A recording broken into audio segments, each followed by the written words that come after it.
Welcome to Dumb SEO Questions, episode 138.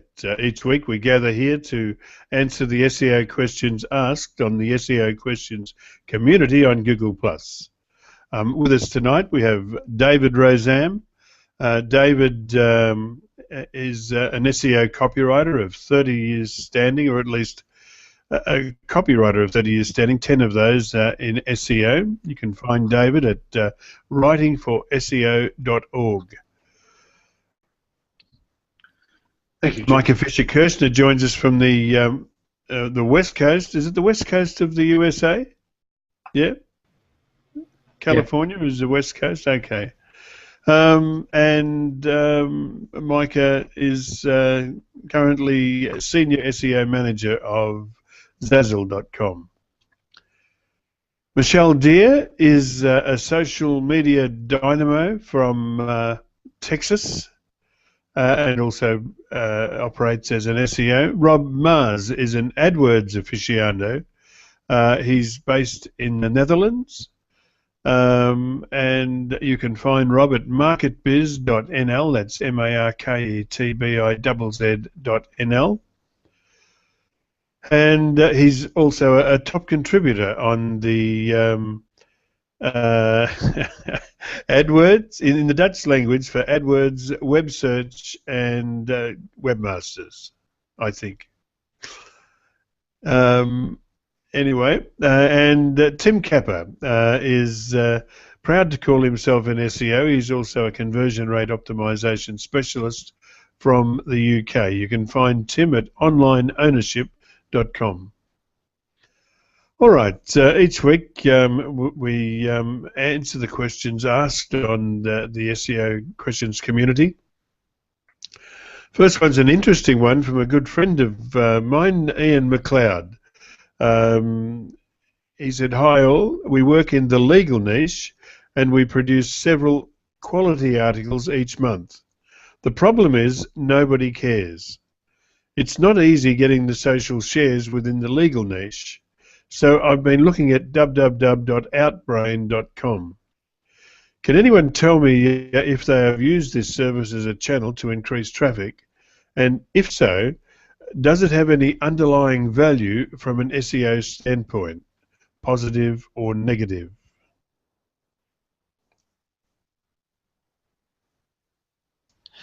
I've played with Outbrain before. I never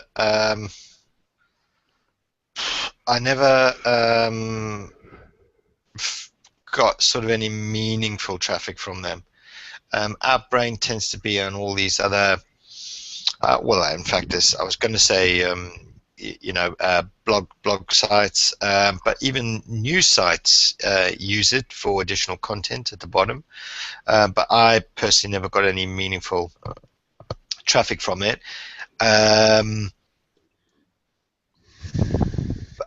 guess for certain genres, it might work.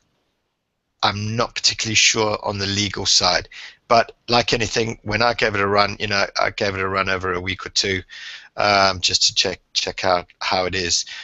But have you thought about using? You got to find. I mean, legal. Obviously, I've never looked in the legal side.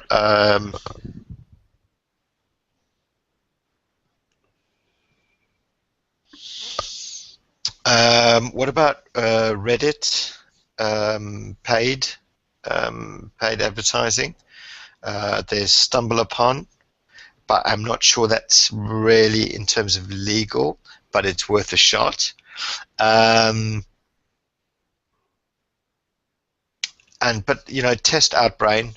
There's no SEO benefit in it, but they might have other legal kind of, depending on what the article's about, you might actually find traction with it. But the thing is to give it a try.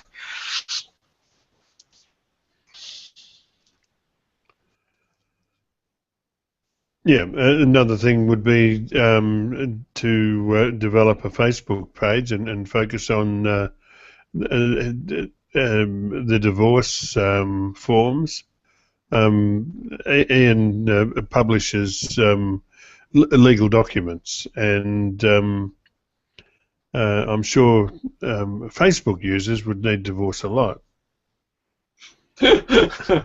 I've often felt like divorcing my wife as spending every evening on bloody Facebook. I know that.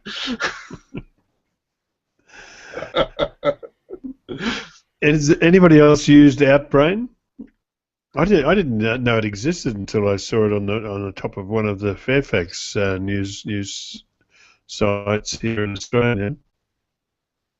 I've never used it, but I do worry, having done some work for lawyers on and off over the years, about how interesting, shall we say, the content is. It's even with outside professional writers, they tend to get hold of it and take any joy and life out of it and make it dry and unreadable.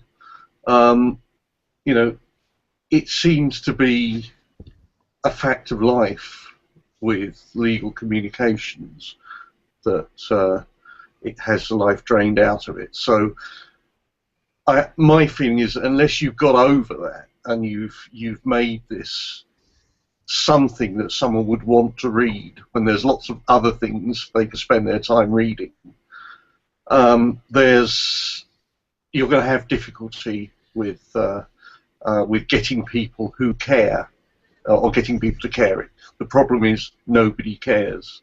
If it's like most legal content I've seen on the web, or in brochures, or in newsletters, nobody will care. Yep. So, a PPC campaign, would that be something?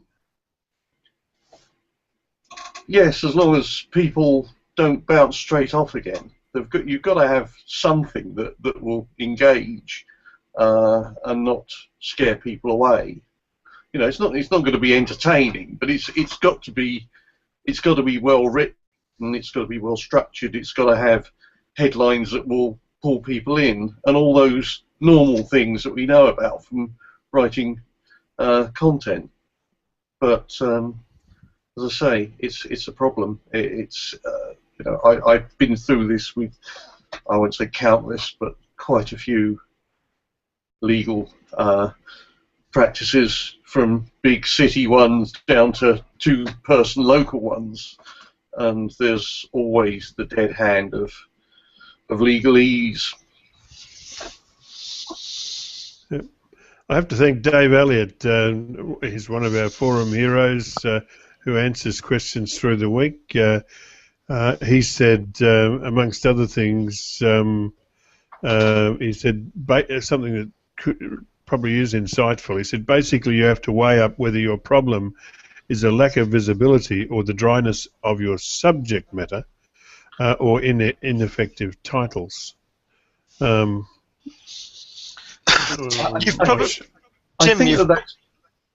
probably seen Outbrain articles. It'll be, for example, you'll be cruising through a news thing. You get to the bottom, and it'll go something like the largest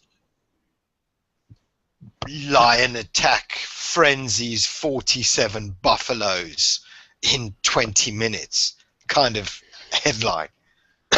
And you go, Jesus, and you click on it, and it's some pathetic little article.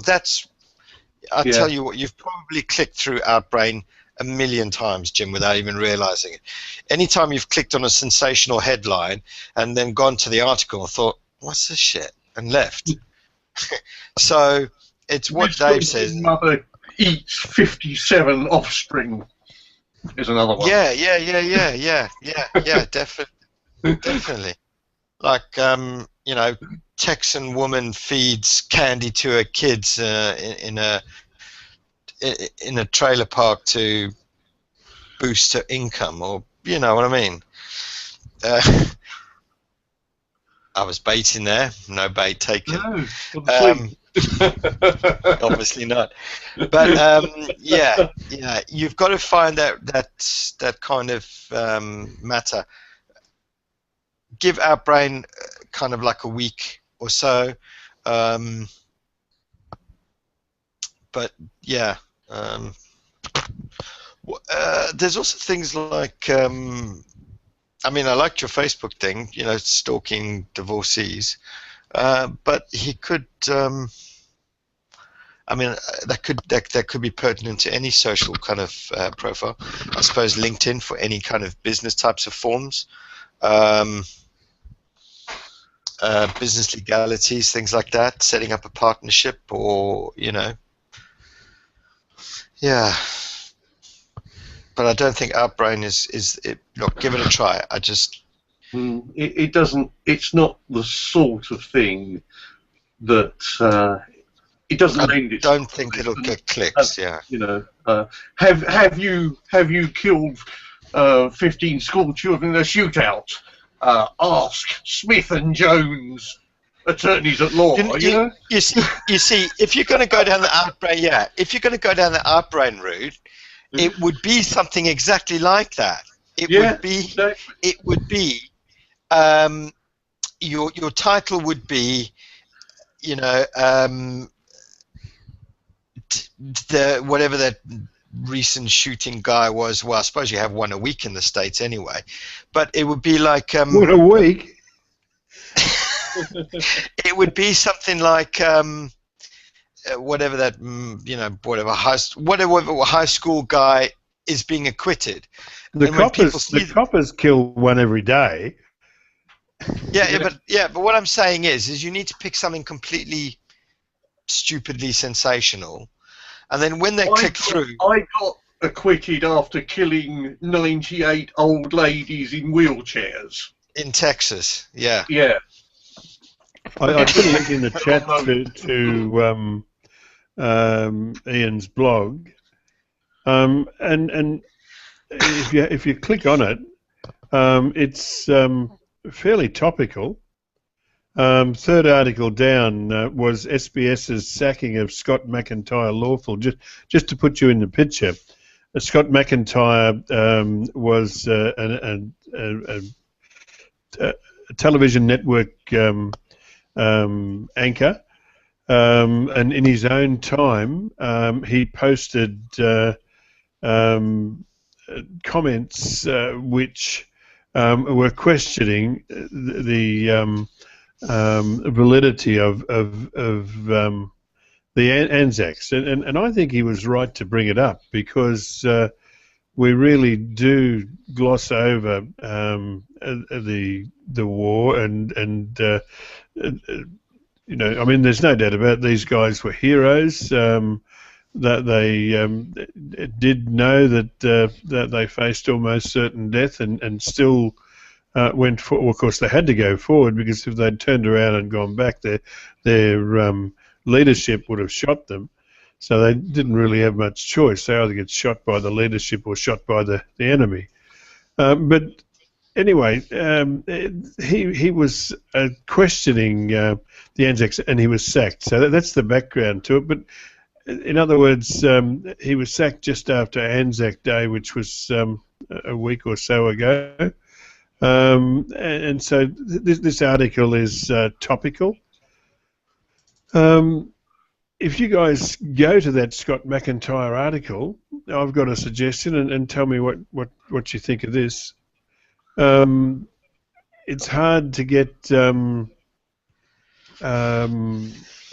social media comments and shares, but you can make your own shares, Ian, and by doing this, if you were to add Google Plus comments at the bottom of this article, where people who are logged on Google Plus users could comment without logging on, you can also share that particular page to Google Plus, and it's got a headline. It's got a topical headline that was SBS's sacking of Scott McIntyre lawful. Does that make sense, Tim? I know you do a lot of work on integrating Google Plus comments into sites. Well, that was just WordPress sites, wasn't it? Mm. Um, Is that half an yeah, idea? yeah, definitely.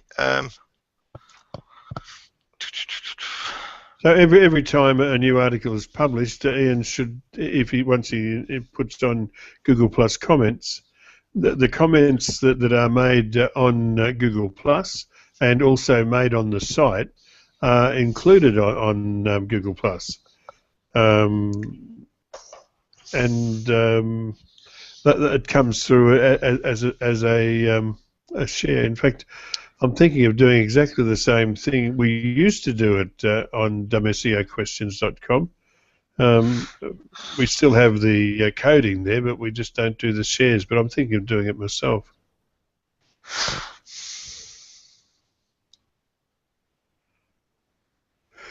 All right. Let's move on to our next question. Ian, I hope that's food for thought. Next is from Ankit Goyal. Why do 404 error responses appear in Google Webmaster Tools crawl errors section, even if we have corrected all of the 404 pages manually?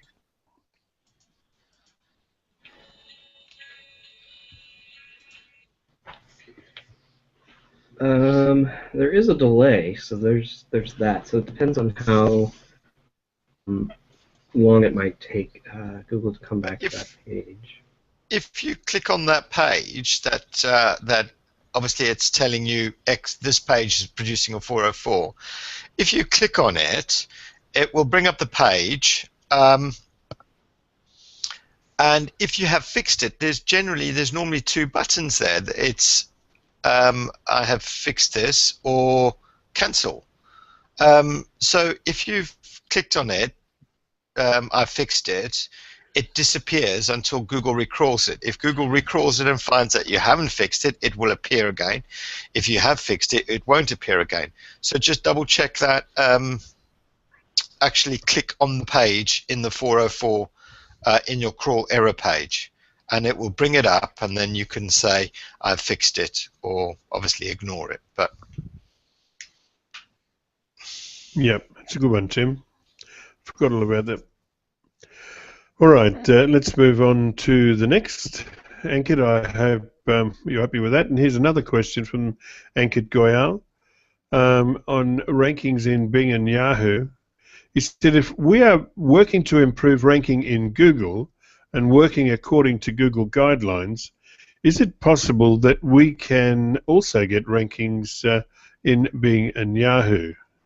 He did this in a form of a poll, which initially I was almost about to delete because we normally have questions, but it was borderline, and I left it there. I'm glad I did.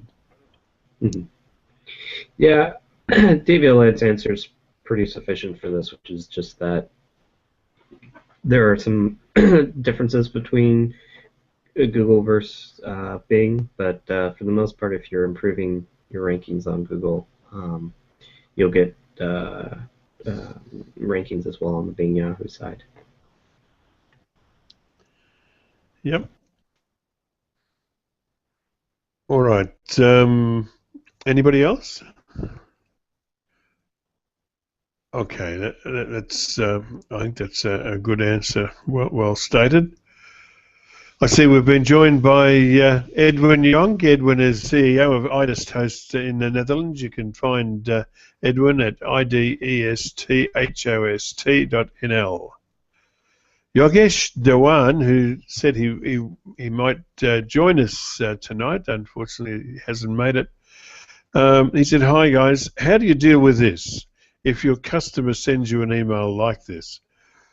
Can you please send me the customer?" This is the customer's message now. He said, "Can you please send me reports broken down weekly since the beginning of the year, listing organic visitors, paid visitors, conversions, rankings, dates of when changes were made with bidding strategy, etc., so that we can see if there are patterns to identify what works."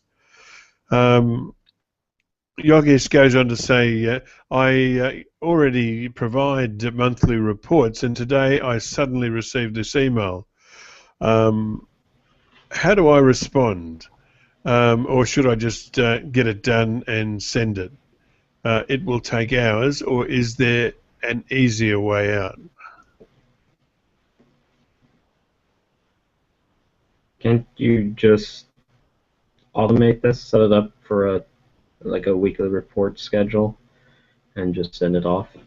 If they really want that, amount of data at a fine level or something every week, just seems like you can have that sent every week and schedule it so it's automated. So just a one-time setup and you're done. I totally agree, but this client is asking him to go back for the year. He's been sending him reports each week, but he's changed the scope of his report. Michelle, you made a great comment in the community. Yeah, one of the things that's problematic is that he was actually sending reports monthly. Pardon me. And now it's moved to weekly. Now, I don't know if he actually can automate the reports, but he did indicate that it's going to increase his man hours considerably. So he may be able to automate it. He indicated in the comments what because I asked him what some of the to give us some additional information. Jim, would it be possible to scroll down to look at some of that information that he provided with respect to the reports? Okay, I'll put my thing on the screen. Let me see. We've got. I think it may have been above. Oh, I don't know if you put it in there. It may not be in there. No. Okay. Anyway, okay, so my answer basically, and this is from my project management days, and you guys probably have experienced this, I consider it scope creep. So if he has a statement of work, hopefully he does, he has to go back and renegotiate. If he doesn't, that's going to be problematic. And my recommendation, of course, moving forward is always to have a SAL.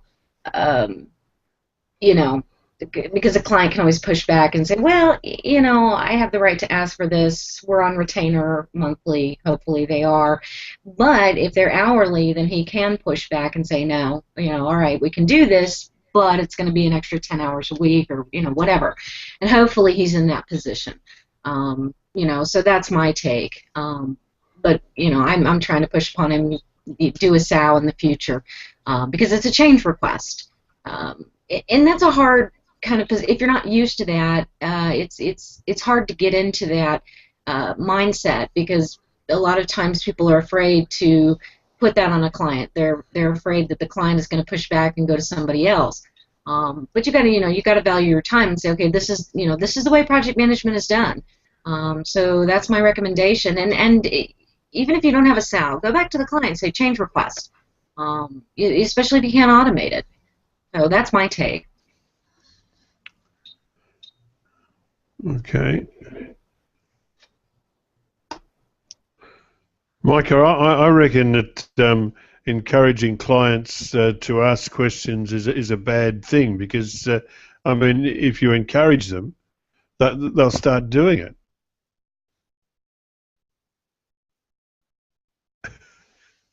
Yeah. Anyway. All right, Yogesh, I hope you found that useful. Our next question is from, if this screen ever loads, our good friend Slawomir Zudanek. And Slawomir is obviously a very astute guy. He knows what's what, obviously, because he said, hello, number one SEO community. Straight away, you've got to love the guy. He said, I believe you have answered this question many times so far.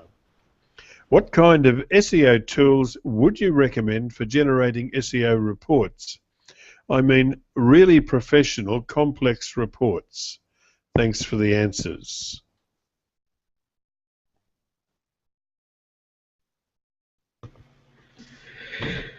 Ooh. Well, you need an analytics system. That's number one. You need a tool for backlinks. It could be Majestic, that could be Ahrefs, Moz, competitive data reports, things like SEMrush, search metrics.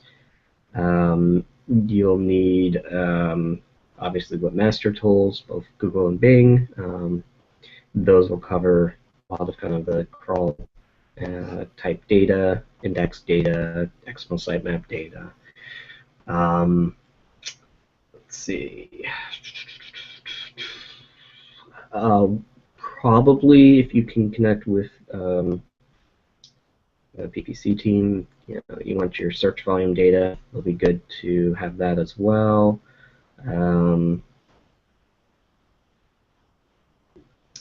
Other kinds of data is going to be of use to kind of connect all those together.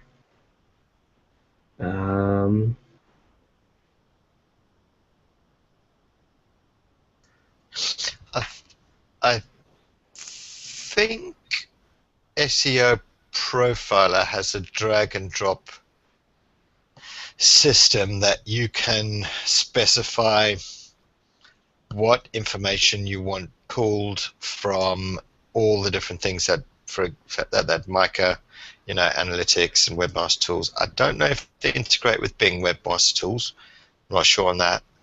But you can drag and drop different bits specifically on what KPIs that the client has asked for. So if you wanted conversions, you could you could specify into your report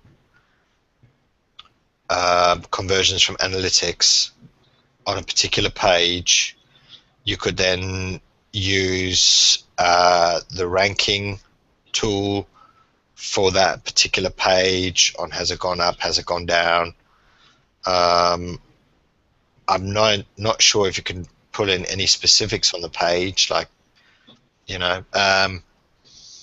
but I think Moz also does a similar kind of thing, don't they? I haven't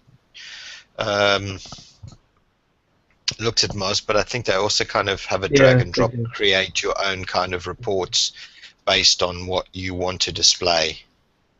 On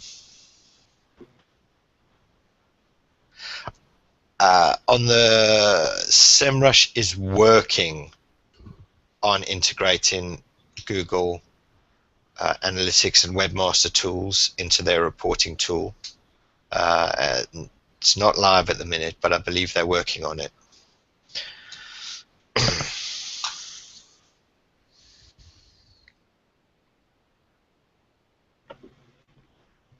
Interesting thing with SEMrush, the weekly reports I have set up in SEMrush that come out automatically once a week and go direct to the client. They're all working fine, but I was just in there tonight and with that new interface, which looks great, by the way, but I can't find where to order a new report. I can see the old ones, the existing ones, but I can't add a new one. Did you guys lead me in the right direction? Oh, no, actually, it's probably a question better for the green room after the hangout.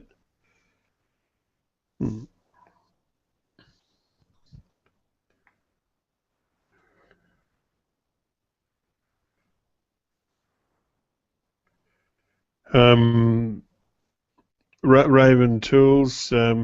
I see somebody else also mentioned AWR Cloud, and Kate Dorr from Raven Tools jumped in and mentioned Raven Tools, the SEO site auditor.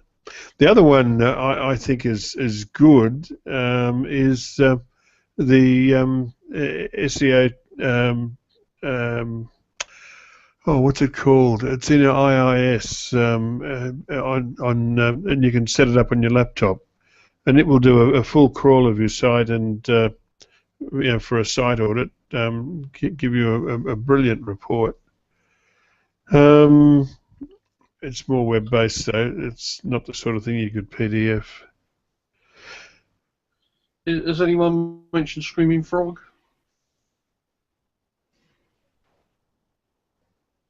No, I don't think it's been mentioned. Doesn't give you lots of sexy reports, but it does give you lots of data pretty quickly. Right. And for smaller sites, it's free, and we like free.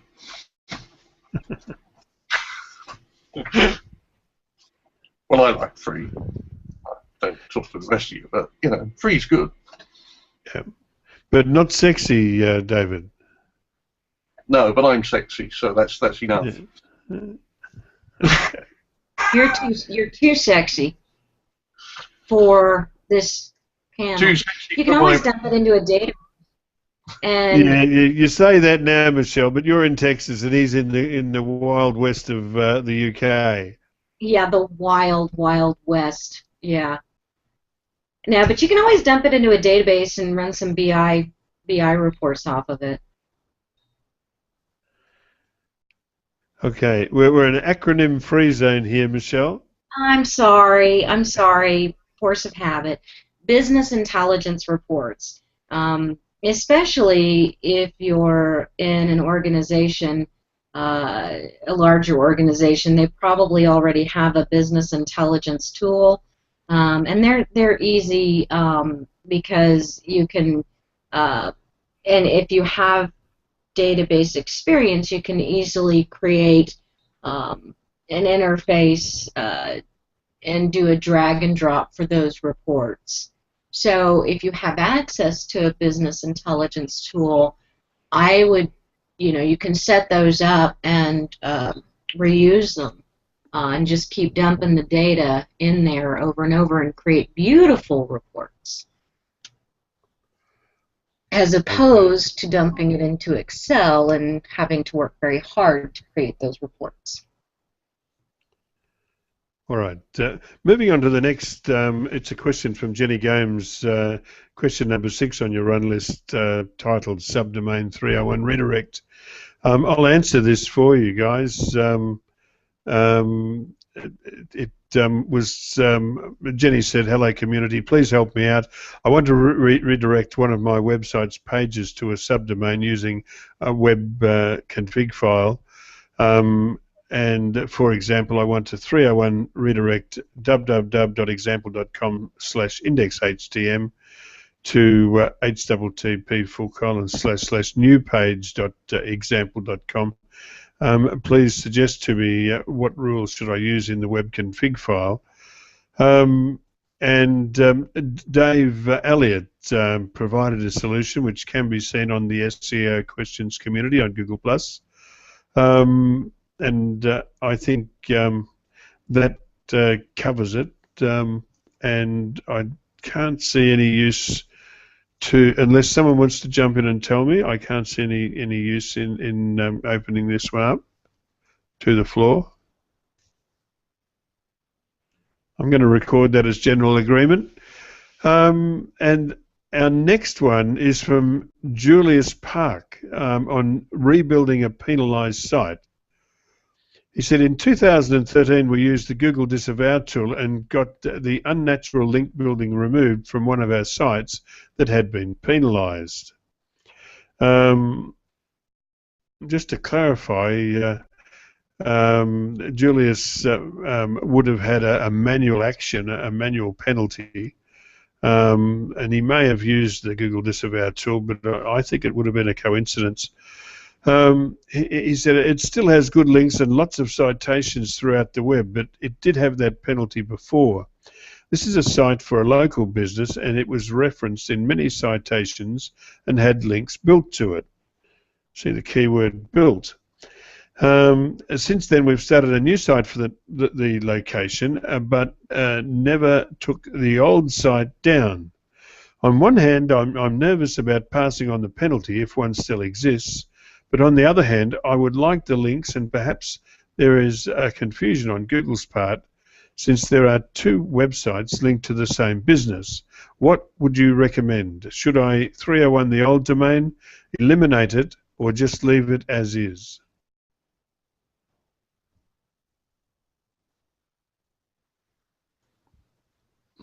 Well, that's a little bit tricky, right? Initially, it didn't mention if it was a manual penalty or an algorithmic penalty, like Penguin. But the manual penalty is lifted, so then you still have the algorithmic penalty, the Penguin update. Do those bad links go through a 301? In short, Richard Hearn says, well, it is pretty safe to redirect.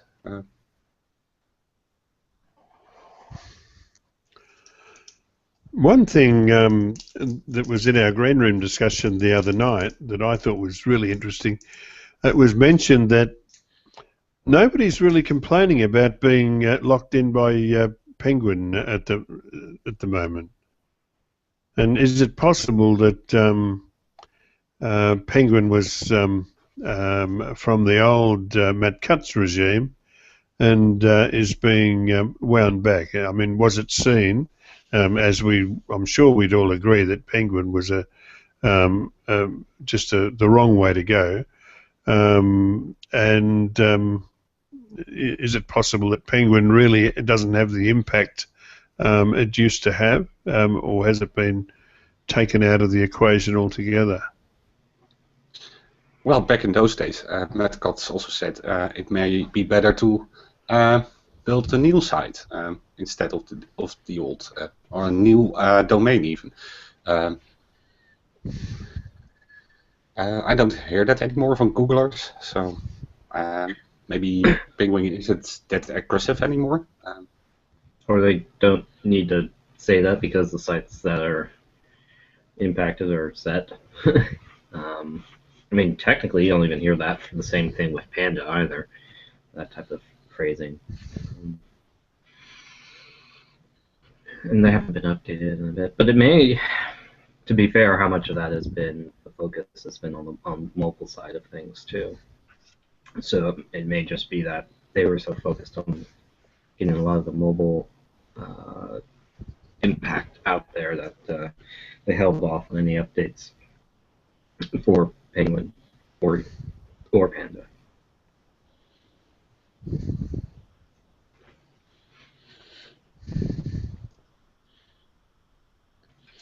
Okay, any other comments?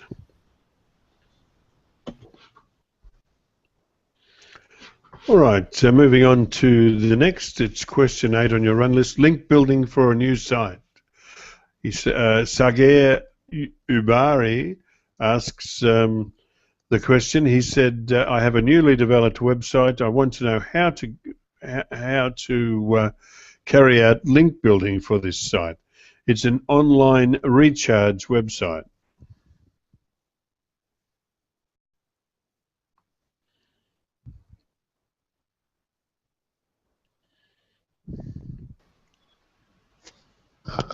An online recharge? What?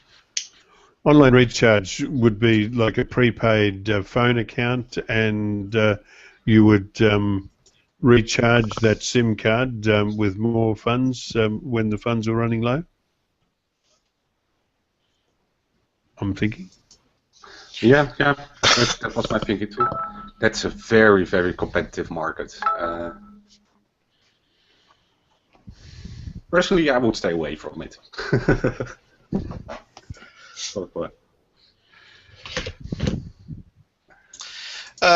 Well,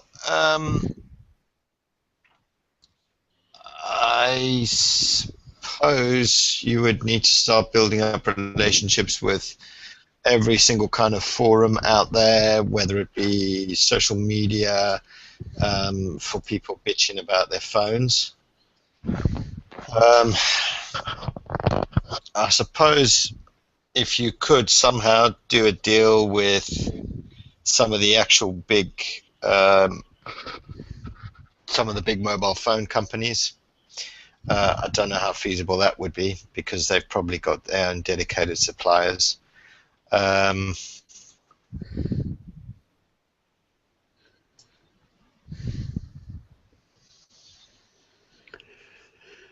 Try and get your idea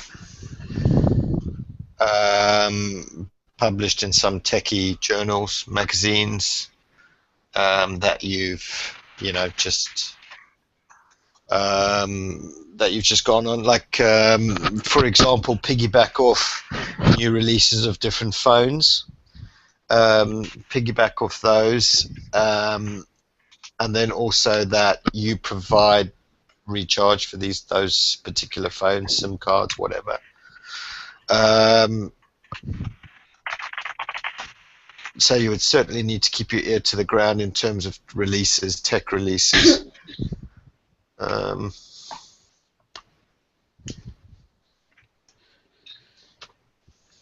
As a general piece of advice, what would you say to this man about link building then, Tim? It's bloody difficult.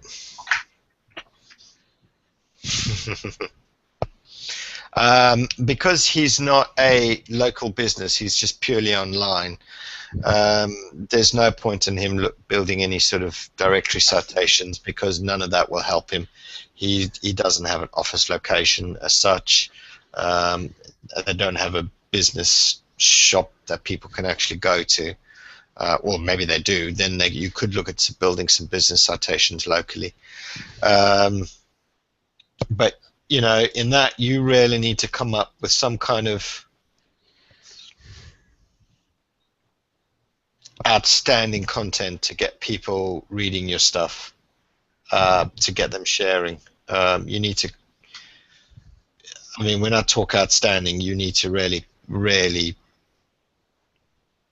come out with something that is so unique that people will actually share your stuff and link to you. And for the life of me, I couldn't think what it would be.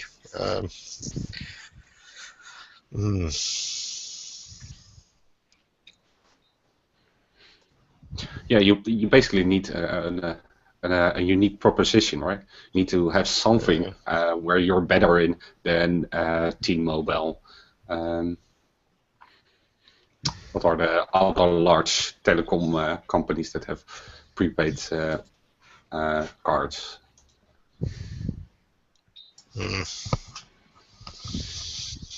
Yeah, or you need to come up with some kind of like,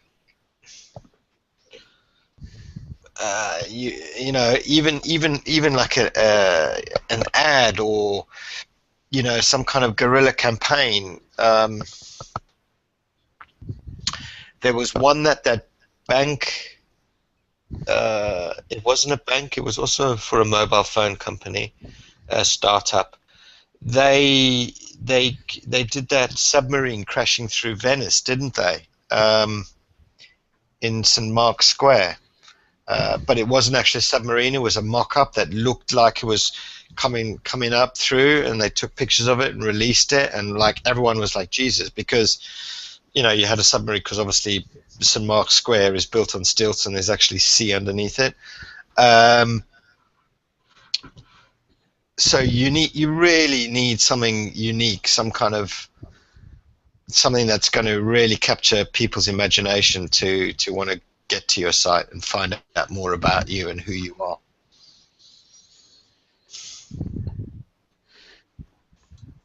Or he could take up swimming up waterfalls, because that might be easier. Look, everything's doable. You just need to come up with that like unique angle. It's not going to happen overnight. There is just no way this is going to happen overnight. But say he does get to the point where he does figure in search. Surely the consumer is going to weigh up his site, which has no credentials, versus a big telco, and go to the telco for safety's sake?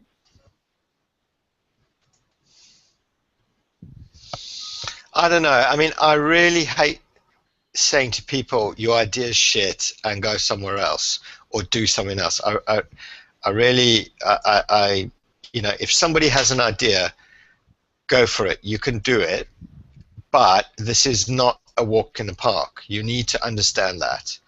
You need to come up with some unique proposition, idea, some value add, something that nobody's done before, to kind of generate that interest. Everybody's entitled to their shot. Yeah, true. But we're not saying this is not. We're not saying this is a walk in the park and you can go out and link build like woohoo. What we're saying is go for it, but just understand that you need to come up with some really unique marketing in terms of attracting attention to your site, thereby people, you know, potentially, you know, linking to your site. Okay. Thank you, Tim. Any others? Okay. Saga Ubari, I hope you've found that useful. Here's one from our good friend Niraj. I can't think. Niraj Kumar. It's titled Google Safe Browsing Report, question 9 on your run list. What is this safe browsing diagnostic page for leapfrogleads.biz? Is it a Google advisory? Why does it appear in search results? I was just searching a domain, Leapfrog Leads, and came up with this result on the first page, and I have not noticed this before. Yet when I clicked the result, this was a Google Safe Browsing Report. Just to flesh that out a bit, I did search for that and found that Google's reporting having about 240,000 of these in the index.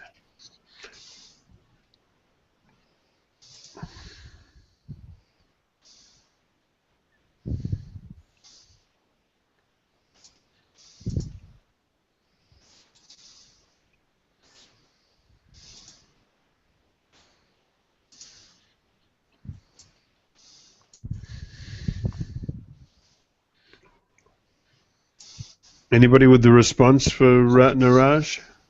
I don't know where it is being indexed.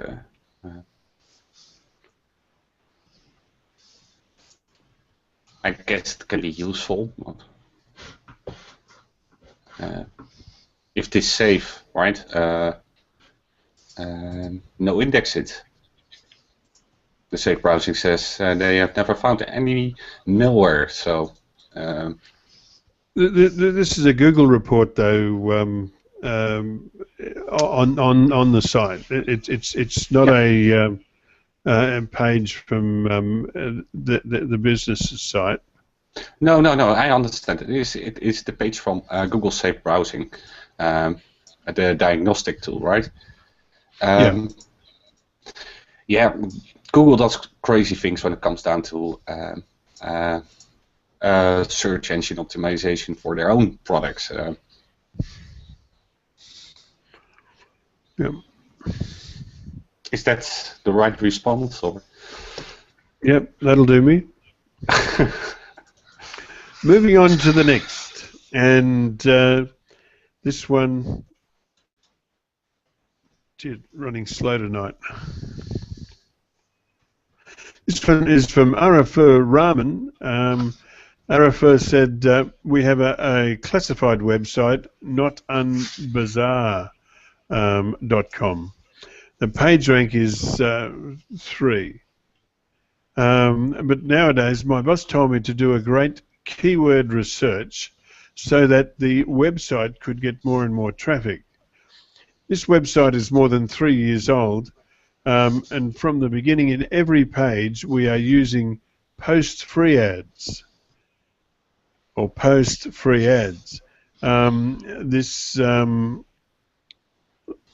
long tail keyword after every meta title. And of course, we maintained the pixel width limitation rules of Google over the last few years. Now, my question is this a good SEO technique to add post-free ads in every post and page's meta title, such as low interest rate loan, fast loan approval, apply now, post-free ads?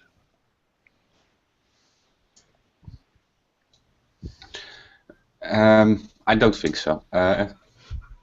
It's basically something like a branded term that you put at the end or at the beginning of the title. I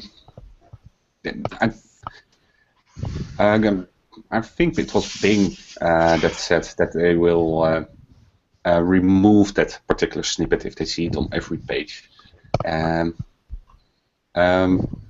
So you might run the risk that the search engines are rewriting the title.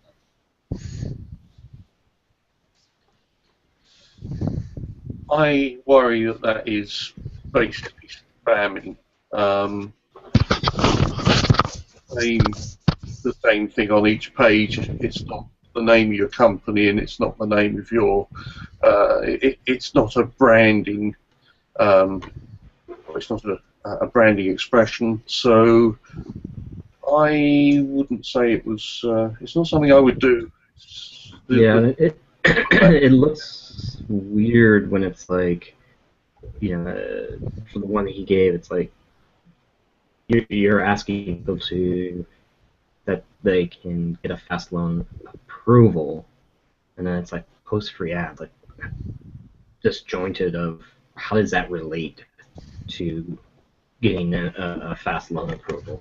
So to me, that just looks straight up spam on that part of it. Yeah.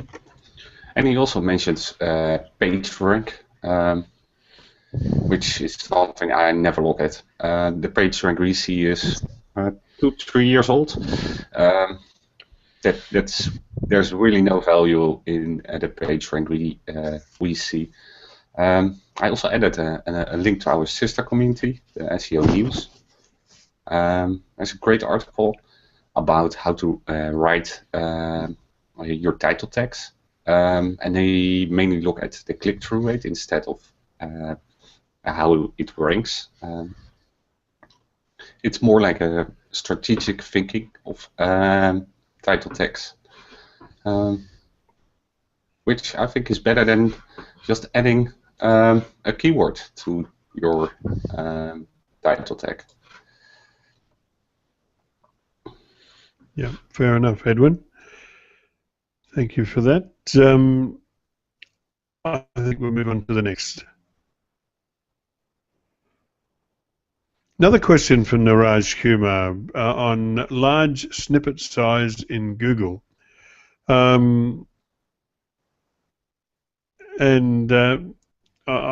still don't get this, but hopefully you guys will. It's titled larger snippets in a Google search engine results page. He said, "Hi all, in the last hangout I was not satisfied with the reply, or nobody was actually noticed that the snippets were so large. So I'm posting this again with the full page populated with larger snippets. May it be discussed further? I searched a large snippet size in Google in incognito on desktop using Chrome and from New Delhi in Delhi." Well, he did posted it last week. The similar question, similar statement is more, and I couldn't replicate it. So that was a little bit of a problem. But there are other reports that even go as far as 5 lines of text. So yeah, the more longer tail on informational the query is, Google will often try to pull um, more from a kind of a we'll provide a longer snippet there. Um, my guess is that Google's kind of seen it as kind of an informational query. So sometimes, from what I've seen, sometimes they'll pull a longer one. That's kind But of I also think they are still testing it. This is rather new, no? Or Oh no, it's not that. oh, It's probably more testing when it comes to a number of results doing that. But I mean, I've seen them do very long snippets for a while with more informational queries. There was a really good article posted in the comments that from Dr. Pete that that explained why that may be happening, and I volunteered Tim to do some testing on that. Tim, did you come up with anything when you did some testing on that? No? Well, the article made a... Oh, good, I put the bottom line. Heh, there we go. I'm reading what I wrote. Oh, that's right. Okay. Yeah. So bulleted lists were part of the issue. Well, not the issue, but seem to be replacing the description. And let's see. Oh, I'd be grateful you're not. Yeah. Excuse me. And some of the larger sites. Other information was getting pulled in as opposed to the description. One of the recommendations was to, of course, stay within the parameters, but that may or may not work. What was happening was, based upon the search query, it's trying to answer the question specifically that you're asking. So if the description doesn't answer the question, it will go into the content looking for the answer for your question and try to pull out the content that answers your question. And so if the answer is longer than the if it rolls over to 4 lines, then that may be why you're seeing more characters than you would see in another description within the parameters of the standard description. That was the explanation. So it's capricious, but it's also can be based on the question that's asked, and that's why you're not seeing necessarily what's in the description. So the recommendation is still to stay within the parameters, but don't be surprised if it's pulling from your content when you would otherwise expect it to pull from your description. Okay. All right. Have we covered this one enough, do you think?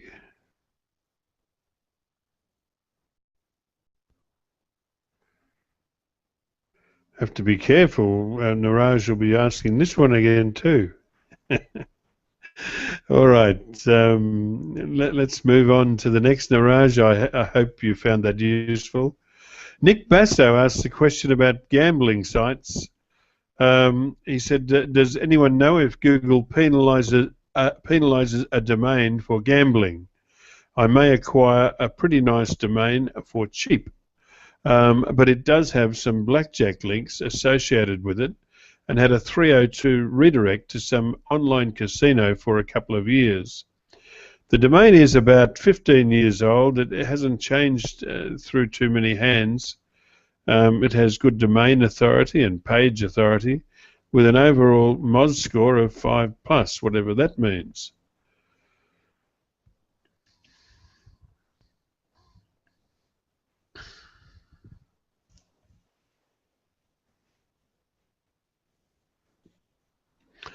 I wouldn't base any decision on you know, a MOS score or domain authority and page authority.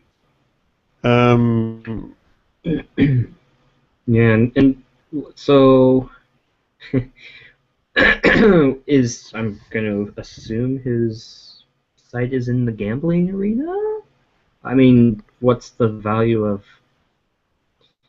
the purpose of it. Because I mean, yeah, I think gambling is generally it's kind of a black hat area when it comes to the online world. So it may not be that the domain is penalized, but just that it sees gambling as a very negative area. So it's going to kind of have an impact potentially if you're going to be trying to merge a lot of that stuff together. So yeah, that's one of the things that kind of worries me. If you're going to be kind of merging some of that over, that could be a problem for whatever other site you have if it's in a different industry or niche. Well, is it true to say that Google marks down gambling? So I mean, they won't accept advertising for it, will they? For gambling? Well, I mean, it's more just like, even if it's like it's in one of those black hat industry type areas. So, or sketchy. I guess a better way to put it, it's a sketch. It's more the kind of to be sketchy, and so you generally have to be a bit careful when it comes to merging different domains in more sketchier parts of the internet. And particularly if your site is not even geared around gambling, I would recommend that. But that's the first part I would be more worried about than kind of the whole backlink side of things. I mean, yeah, there are going to be some issues with that, and particularly whenever they're in the sketchy side of the internet, then yeah, you're going to have to look at all the backlinks and determine if that site's been penalized for having the type of backlinks. But the first and foremost is that if this was a gambling site, then that's a problem. Yeah, well, if sorry, go ahead. It takes a lot of time to search for bad links, and maybe so maybe the domain is cheap, but the work you have to put into it to make sure that everything is okay before you can redirect it, maybe it's not worth your time. Yeah.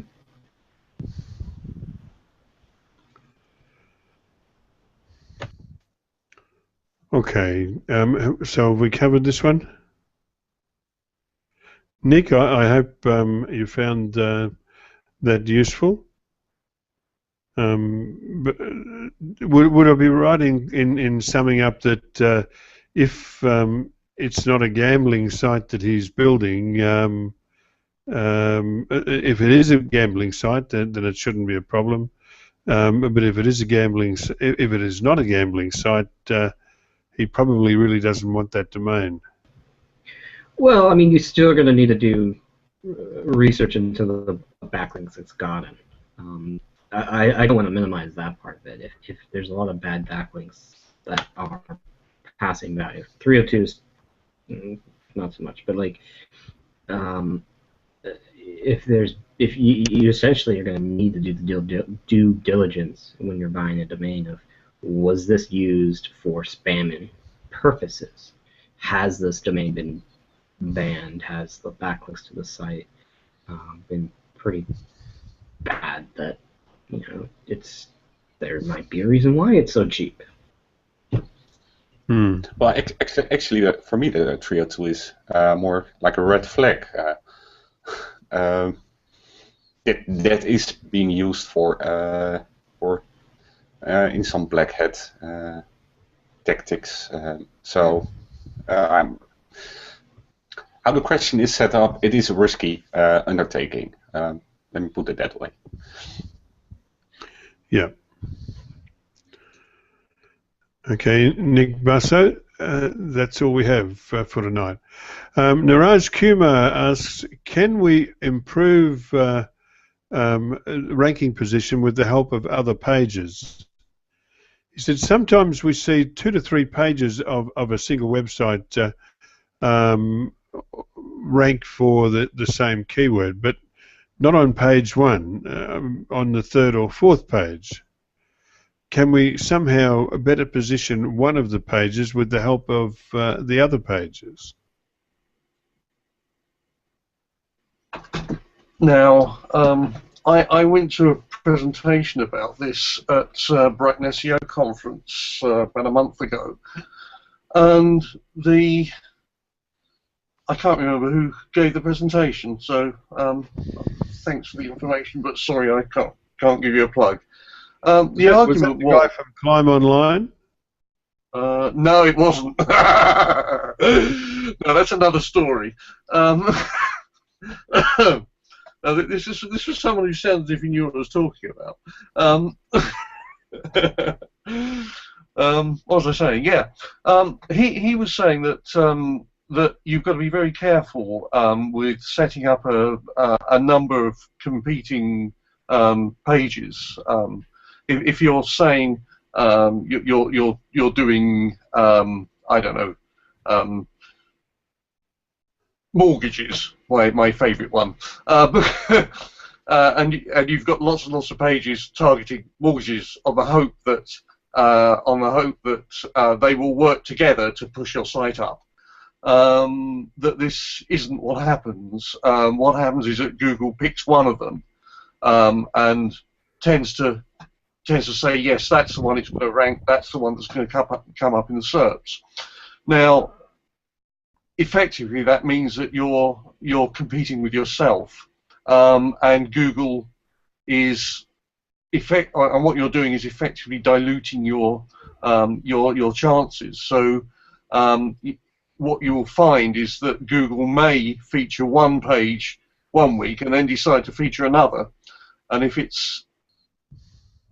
this can lead to, he had loads of graphs and things saying this can lead to your site going down the SERPs. So the recommendation was target with one page, but do it bloody well, rather than do a whole load of related pages and hope that they'll gang up on Google and make a loud noise. That is a very rough summary of the talk, but the implication was don't spread your key phrase focus across a pile of pages. Yeah. Anyone else? I totally agree with that tactic. Not that my judgments have ever been known to be any good. No, it was quite nice. It was quite nice seeing some numbers and some graphs for it, rather than gut feel. Yeah. Not so that I'm if that's the case, how would Niraj physically carry this out? So he's got 3 pages. Pick the one that is likely to rank best, and 301 the other 2 to it. Or take I guess so, and add it to the first one. Well, yeah, find the good one, find the one that is the best and is the most authoritative, and work on it, make it even better and more authoritative, and 301 the others to that page. I would say, yeah, I would agree with you, Jim. Anybody else? Okay, Niraj, I hope you find that useful. Here's one from Marty Eigner asking about the possibility of Panda. He said there have been 2 spikes on Mozcast recently, and the search engine result pages have changed significantly. Does anybody know what they were? Panda possibly.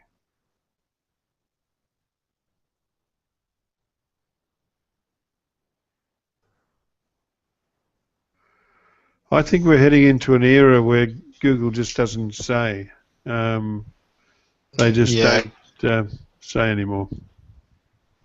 Yeah, Google doesn't say anymore, but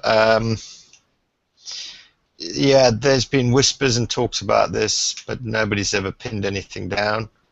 I'm looking at Algorithm at the minute. They didn't even register anything out of the normal. I haven't seen anything out of the normal in any of my sites, so no, I can't comment. Other than the fact that they're constantly rising. Yes.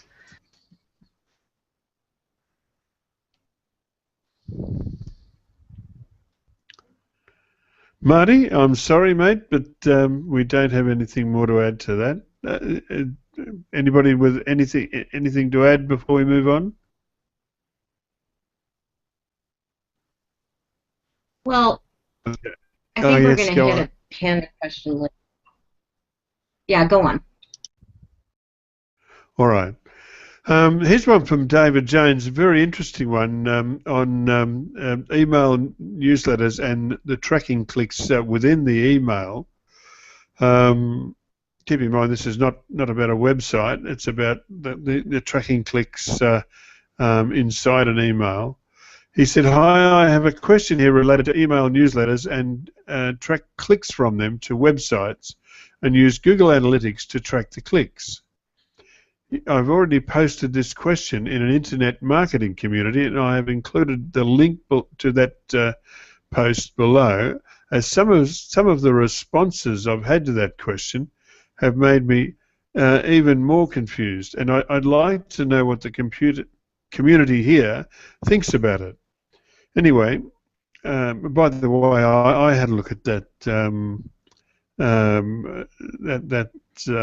post in the internet marketing community, and I invite you to do the same. I thought some of the advice handed out there was just ridiculous. Anyway, David Jones said, anyway, here's my question. I have an email subscriber list and newsletter that goes out to the, I can't read that. The emails are collected from a website related to blogging. Let me just see if I can fix my screen here. Try that. Blogging and freelance writing jobs, and it's pretty popular. Gets about 30 new sign-ups a day. I use a Weber for broadcasting the message, and the stats get better and better each month. This has been going on for over a year now. In this weekly newsletter, I have some PPC text link ads set up with a niche-related advertiser. These links are very popular, and each week many people click on them.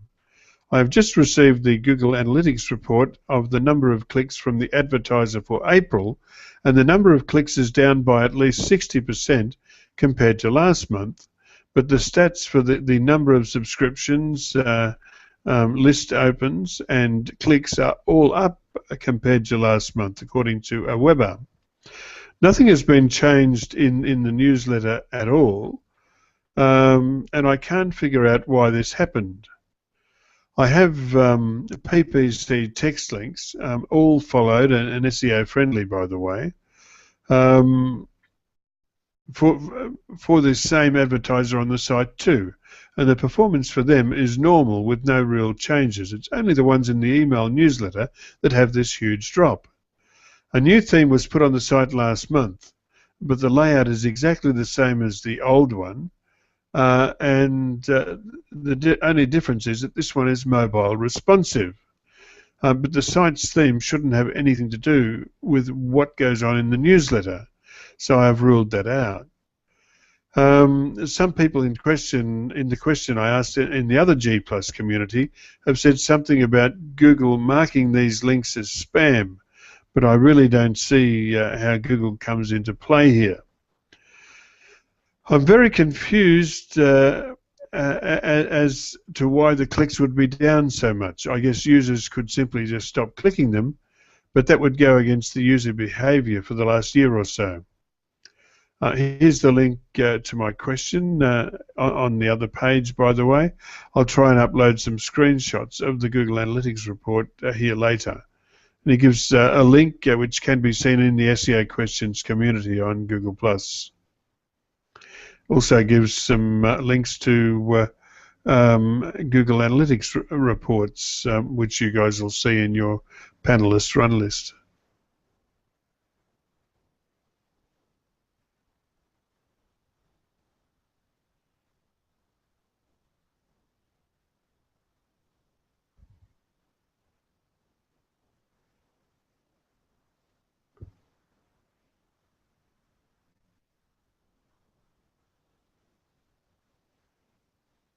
Anybody?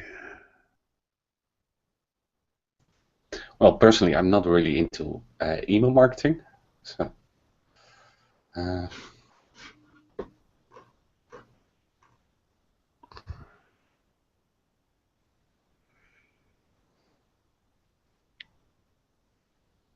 Well, if we check the post that he posted in the internet marketing community, can we discuss the answers given there and Oh yeah, sure. your opinion? Someone suggested that April the 21st, Google completely dropped business whose website or blog was not responsive. Well, that's not the case. There was a mobile update which affected only mobile search, not tablet or laptop or desktop versions, only mobile search. Also, responsive is one of the ways to do mobile-friendly sites. There's also MDOTs and HTTP. What was the other one, Jim? With very basically you serve different HTML to mobile users and non-mobile users. So that has nothing to do with the email or the newsletter. Yep.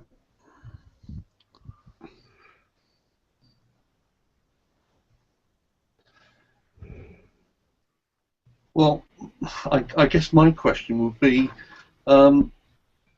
has something gone amiss with the tagging of the links? Because we're talking about analytics here, so the usual thing when things go horribly amiss with Google Analytics is that something goes wrong with a bit of code on the site. Except that we can rule that out because I did speak to him in a personal message earlier on today and asked exactly that question, and he said no, absolutely not. He's checked the links and the code. Oh well. Well, then it can be if Gmail, for example, marks it as spam. Don't get many clicks because then it's in the spam folder. I'm not into the email marketing, so I'm just guessing.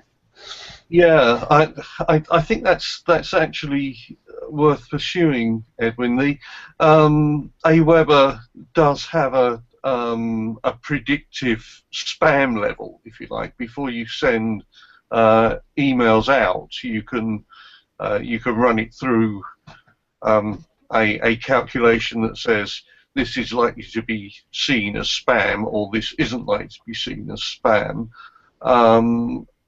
If David goes back and has a look in Aweber and compares the spam level, the calculated spam level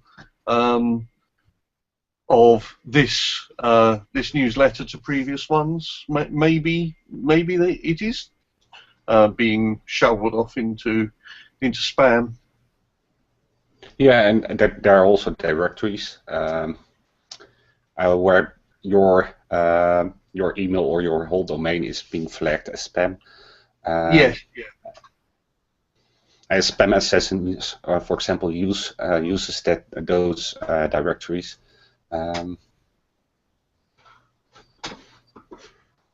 Normally, or sometimes, it will bounce back, so you know that your email is being flagged as spam, but not always. Sometimes I just drop and do nothing with it.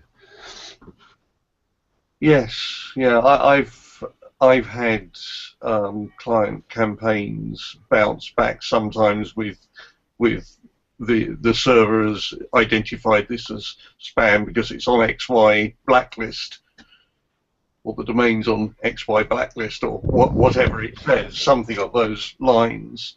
I think that I would be having a good dig round what data is available in Aweber to see if there's anything that suggests that these may not be getting through. What's he say about getting through delivery figures? And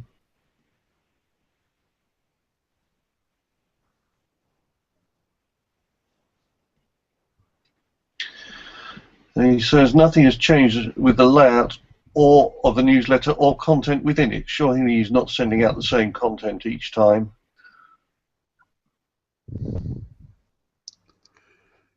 No, I don't think so. No. So there's all sorts of things that could be upsetting it. It could be a higher spam rating.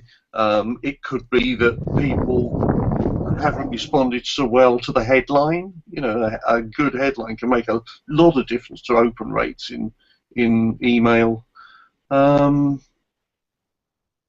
Yeah, it's difficult to tell, really. I think that if it's not, if he's ruled out something about the analytics tagging, then he's got to go and have a good rummage through what information he's got from Aweber, and I think that he's also got to be aware that content and things like headlines can make a real difference to how well an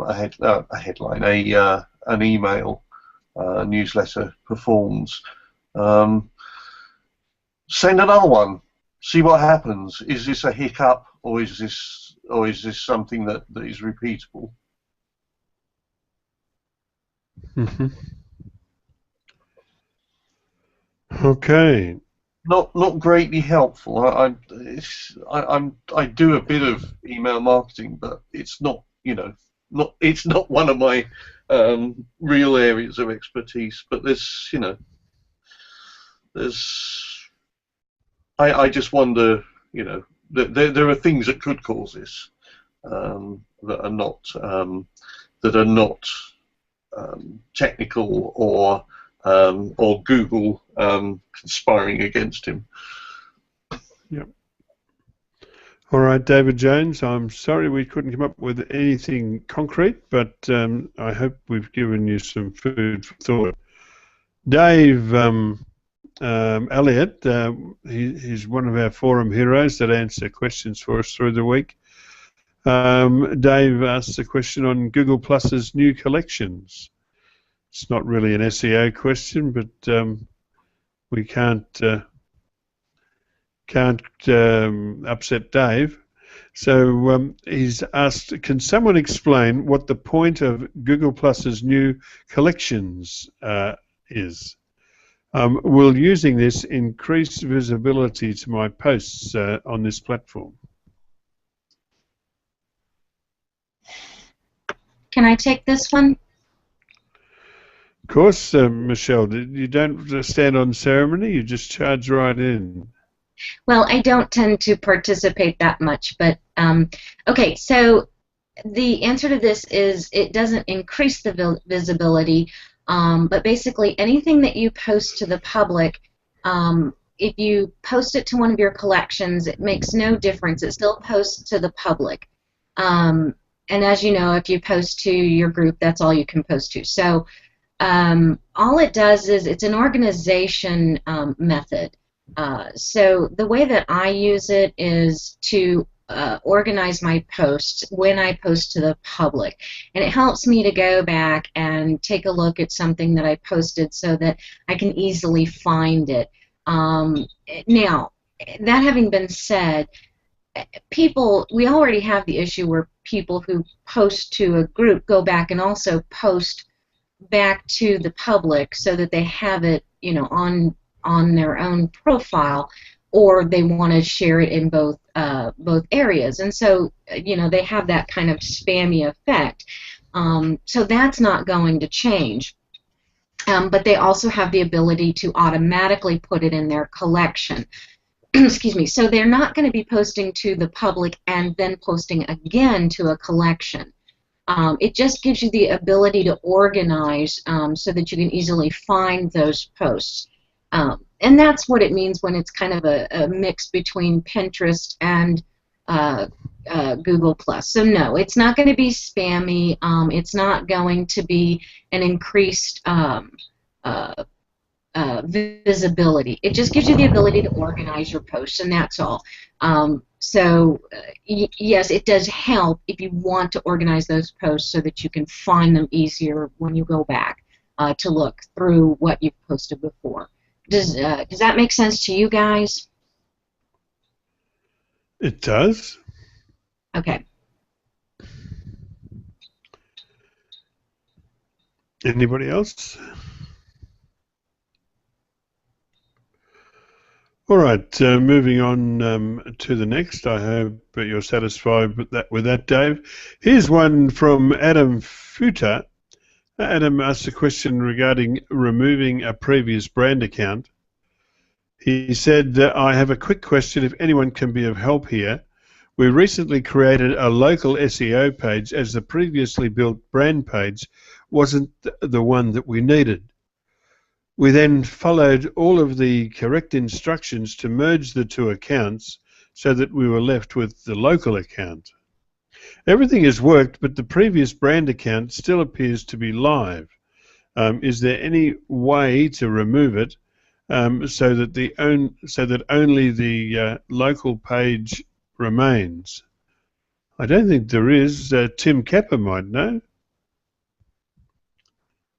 Oh, I think Tim is on the phone. Can somebody else help Adam?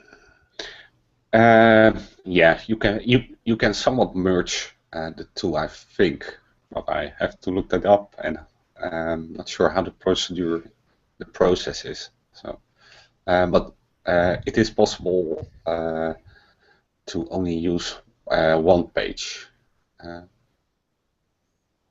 I think what you can do is basically is to make the brand page a local page, and then you can merge the newly created local page to the branded page that is now a local page.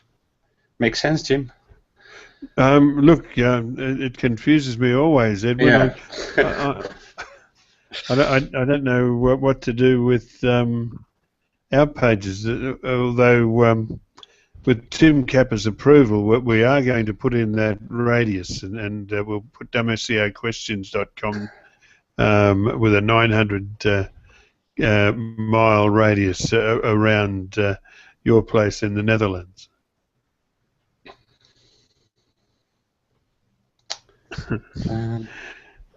Not the Kremlin. I thought we were doing it around the Kremlin. No, we're not. No. I thought everything was around the Kremlin.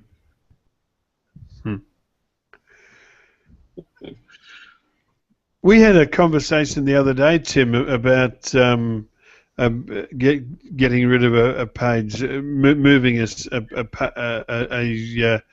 page from one place to another, but the other listing would always remain. Do you recall that? Yeah, what are we talking about? Well, with question 17 on the run list, he's merged the two he merged two accounts so that he was left with just a local page. He said everything is worked, but the previous brand account still appears to be live. I created. If there's any way to remove it so that only the local page remains.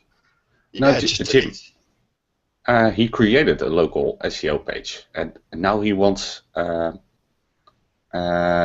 brand page and the local SEO page to be merged, right? Yeah, Yeah. that's not a Or problem. not? Yeah, you can merge a local with a brand, and the local supersedes the brand. That is possible. Or you can just delete the brand page, but you can't delete a local business page. All right. So if you delete a brand page, it actually is deleted. Yeah, because that only exists in the Google Plus sphere. It doesn't exist anywhere else. But you're But a business page you're going to lose appears your in search. you're going to lose your followers and your plus ones. Yeah, And... yeah. Well, you won't merge those anyway. Oh, okay. I see. All you're doing Because- is merging this. All you're doing is merging the CID numbers. Okay, you're not actually merging your followers and things like that. There's no way to do that. Because Google keeps, I think they call it backup page, which you can later delete when you merge.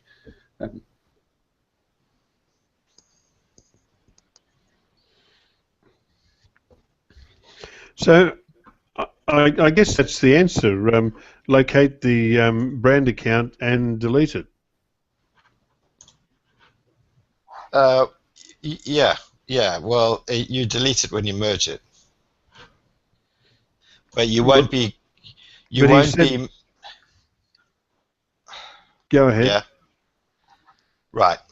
If you've got a local page in your dashboard and a brand page in your dashboard, you can merge the two, okay, to one account. But you will not be transferring any followers, plus ones, or anything across. That does not happen, okay? When you merge them in your dashboard, you merge them into your business page, and that stays there. The other one gets removed. If you want to take followers, you approach all your followers in your brand page and tell them individually, we're moving across to this and come and follow us here. Or make a list of all of them and then approach them again from when you've merged it. But you can't transfer anything across like that. Yeah. So why is he saying that the previous brand account still appears to be live? Well, he's obviously haven't deleted it. Or he hasn't merged it properly. Hasn't merged it properly. So the advice for Adam is to try again.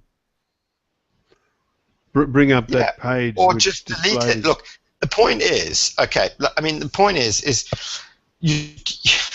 The weird thing is Google gives you the steps that you can merge them, but you don't transfer anything across. Zero, nada, nilch, nothing, right? So you might as well just delete the freaking thing and reach out to all the people that followed you anyway in the first place. Just delete it in your settings. Yep. Oh, Or it looks go like through in the the process. chat Michelle has an announcement to make. I do. I'm so excited. I just got an invite for to make a proposal for a very large company in the United States for a social media guru position. It's a freelance position. And the good news is they just invited me after they have a ton of proposals already in the pipeline, which is unusual, very unusual. They usually invite a bunch of people before they get proposals in the pipeline. So that usually means they don't like what they have. So I'm very excited. I'm excited. Yay! So that's my announcement. Okay. All right. Hi, Baruch. How are you? Are you good, you? Really well, mate. Really well. What's the weather like in Canada? Oh, it's beautiful. It's like paradise here. What You want to know temperature today? Fahrenheit or Celsius? In Celsius. All right, so it's plus 17. For Wow. us, it's like wow, like it's Hawaii weather. Yeah, Canada had snow to the rooftops just recently. Is Yeah, that all melted now? it was really, really bad. Okay. All right. I think this one covers all of our questions. Adam Futer, I hope you're happy with that. And now we head into our news roundup. Michelle Deere has been busy as a beaver, filling us up. I think we've got about 10 news items to deal with tonight. This one it was on Panda and Penguin still require manual data updates.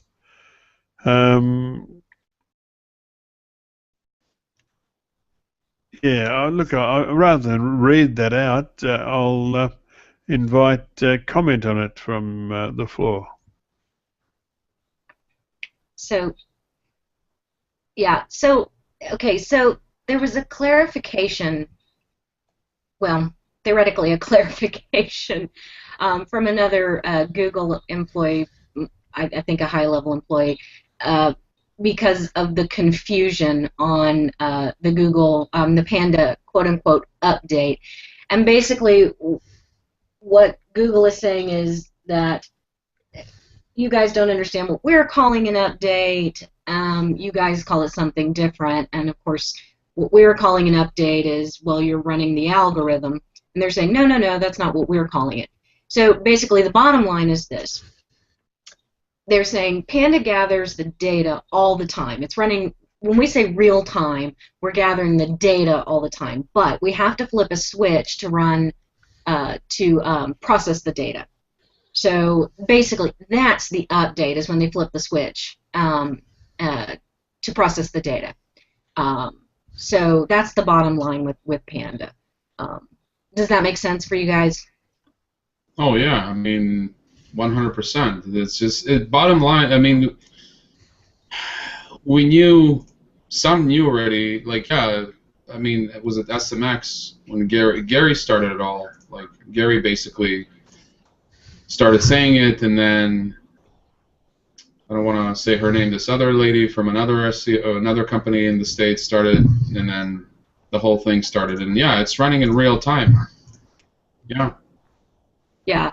So they just wanted to clarify what we're calling an update and what they're calling it. Now, I don't know how often they're integrating the data, and I don't think that they really want to tell us. Which the only thing we can see now is in the beta search query, the Webmaster Tools. You know, you saw how it says the update with that line, right? Mm-hmm. You saw that, right? I mean, so at least now we know that there was an update, but we don't know what it is. So at least we know now something, right? That there has been an update. So we'll see. I don't think this real time though will be updated in Webmaster Tools, but we can see update. It just says update. If you go to your Webmaster Tools, you'll see it says April 22nd, and right behind the line it says update. So, but we don't know if it's updated, if it's Penguin or Panda or whatever it is.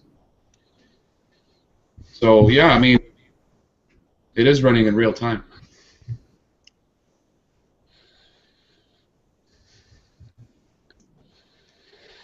Okay, let's move on to our next news item.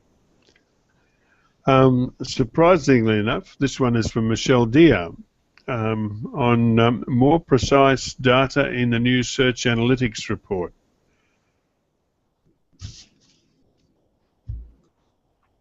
By the way, these news items can be seen on the SEO News community on Google+. You can add your own topics if you like. Comments?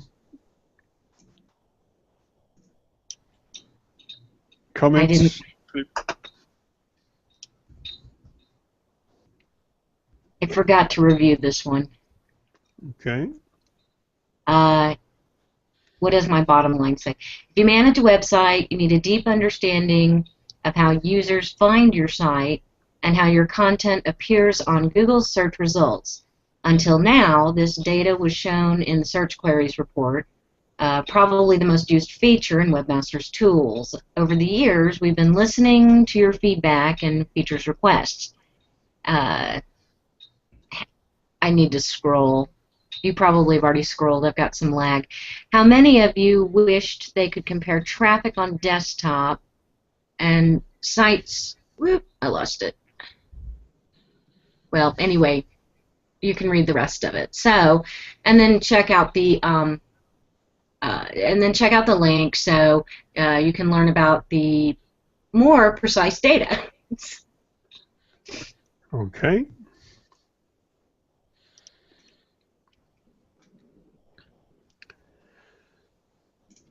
I'm not a fan of Google Webmaster Tools. I think. I don't blame you. Hey. I don't blame you. I'm with you on that. Yep.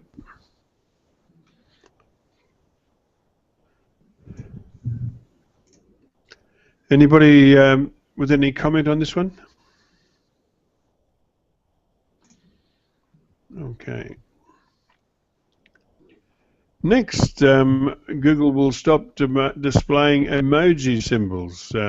Apparently, actually, I must pull you up on one thing, Michelle. Around here, we write John Mueller. Simply saying John's surname might appear impolite. Anyway, apparently this came from John Mueller in a Hangout, but you know how that goes. Get your salt. Actually, I must say something else. John, generally, if John says something, you can, put it on a piece of paper and take it to the bank and cash it. I don't think I've ever, and I've studied, what he says closely. I don't think I've ever caught him out in a lie. But he does say things like generally. You always look out for the keyword generally or usually. That will tell you that there's something else. That there are edge cases, but in general terms. Generally, John is generally straight. Generally, usually. All right. Sorry, I just wanted to tell you. I'll do that from now on. Calling people by their last name is a U.S. thing. And next time I'll put a winky face on the get your salt thing. Okay. So yeah, I mean, I love emojis, and I have tons of my testing sites. I used it all. I love it. It looks amazing. Check marks, smiley faces, using the call symbol, the telephone. I love it. I agree. The problem was that people were putting in stars. Oh, I see. Okay, well, this is it. This is what who ruins this. I hate that. Why do that? This is why we can't have nice things. We can't have nice things, and it was working amazingly. Before the call, put this in, and it helps the user. It's not from a spammy. I only look through getting my audience. Working with the audience, not my site. Just helping the user click, do whatever needs to be done, and it's a sad thing. I just hope it doesn't go away too fast. At least I can just enjoy what's there now. I love looking at it. I think Google was working on trying to spam at least remove the sites or flag them, but maybe they were having, trouble doing it quickly enough. So maybe they'll come back. The ones that are using the stars? Yeah. No. John said particularly. No, he actually, I think it's also, you'll find a post where he was saying, no, we will not flag or ban the sites. We'll just stop showing it, ignore it. So they're not going to do any of the sites. Okay. Yeah. And it was a hangout from last week. He said that. That's too bad. Yeah. They won't spam, like, hit them or anything like that. They'll just ignore it. All right, moving right along. We really need Barry Schwartz here tonight. We've got so many news items. Google removes reading level filter. This is another thing that Google is constantly. If things aren't used, they take them out. It doesn't matter how useful they are. If they're not used up to a certain number, they're not considered of value. That's why, shortly we'll see an announcement for Google Plus being sunsetted. No comments? Just testing. All right. Any comments on this one? The removal of the reading level? Oh, I don't know, Jim. What's next? It's so sad. Really? Actually, I don't even know who uses this except teachers. I mean, did you ever use it? I have clients in that area. Go ahead. well, when Panda first came out, people were looking at this as a way to see which content was better, right? Better readable, that is, and to improve that one. But I haven't heard many people using it these days, or at least in the SEO community. And it doesn't work that well for other languages. It works well for English, but not for Dutch. Doesn't work at all for English now. It's gone. Yeah. All right, moving on to our next. Google adds link to place the food delivery order. I'm sharing out the article from Barry Schwartz via Search Engine Ad only because it has some additional information regarding the partners that were included at launch. This information is not included in the support page. There's a link which can be seen on the SEO News community in Google+. For the Google support page, and it linked into the document that announced the offering. And bottom line, shortly after Bing launched food delivery ordering through Bing Maps, Google does the same but adds appointment booking and other delivery options. I know some of the members of our panel here have strong feelings on this ordering. And I just wonder if I should ask for comments or not. But I will anyway. Well, I think Tim said it the best. Well, I mean, he and I have the same opinion, so I'm gonna let him take it because he speaks to it the best. I think Tim's on a phone call, Michelle. Oh, okay. Are you on a phone call, Tim? Nod your head. Okay. Okay, so basically... Oh, this flaming stupid launch by Google because Bing did something. Well, I just find the whole thing completely ridiculous, and it's just going to piss off business owners.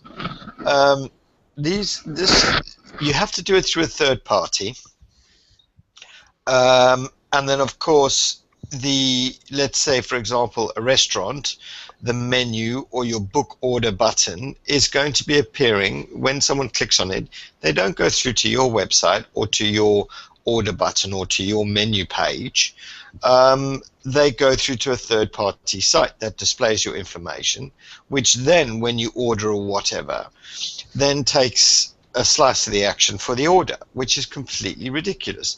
I have no idea why. I suppose someone was already signed up to a third party to promote their orders, let's say a fast food restaurant or whatever. Yeah, fine, I can go with that. But what business in their right mind would give away a chunk of their sale especially in restaurants where your margins are so tight. It's ridiculous. They're just not thought this through. They thought, oh, Bing's doing something, we better do it. Well, how are we going to do it? Well, no, just provide a simple way for the business page to do it. In their business dashboard, provide a couple of little things where they can add their menu page, and obviously stipulate that your menu needs to be in HTML and not a PDF or something.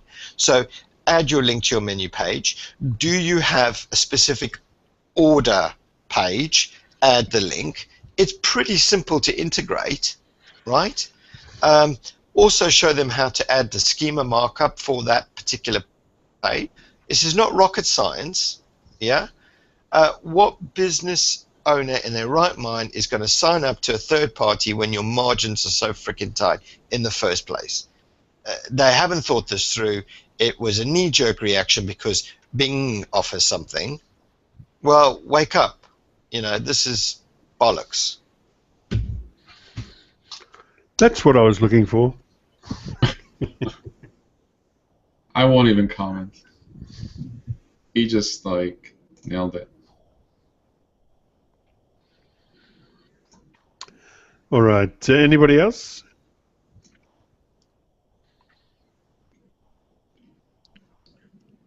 Okay. Moving on to our next news item. Apple releases Applebot, its new web crawler for Siri and Spotlight. Underpinning those results is a new in-house web crawler called Applebot. Applebot allows Apple to index the web and deliver search results without depending on third parties, which could spell trouble for mainstream search engines like Google.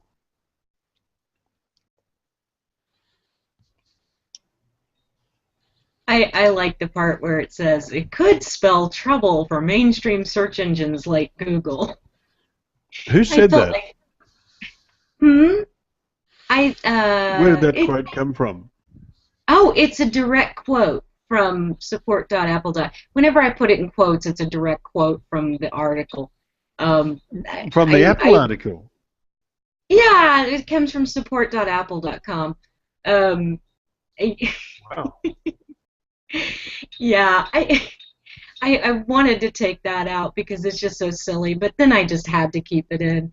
But anyway, it's news, so there you go. Yeah. I mean, that's it. That's the bottom line. But is it not a renaming? Because it's basically for Topsy, right? They already had crawlers, no? Well, let's see. They acquired Topsy, right? Yeah, I mean it has to do with Topsy. It talks about Topsy in the article, so I don't know if they're. I don't know that much about Topsy, but I don't know if they're integrating what Topsy had because I don't know much about Topsy. I'm reading that article, Michelle. I can't see that quote in the article. On Apple's site, or at least on that link that we see there. Okay, I may be making a mistake again. I tend to, you know how I tend to blend the articles and stuff together because I put so many in there.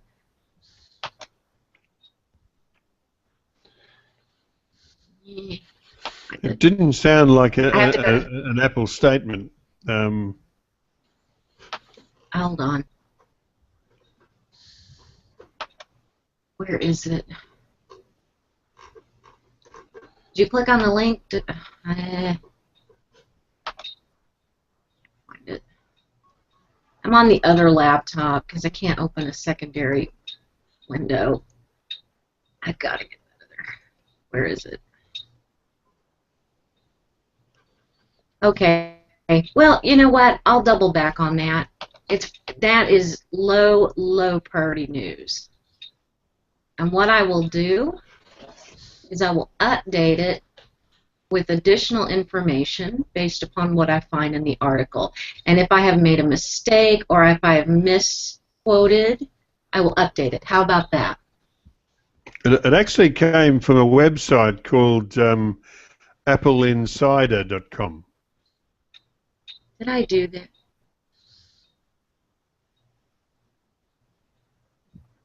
Did I put that link on there? I'm sorry, I'm trying to find it on this other computer without a mouse or anything like that.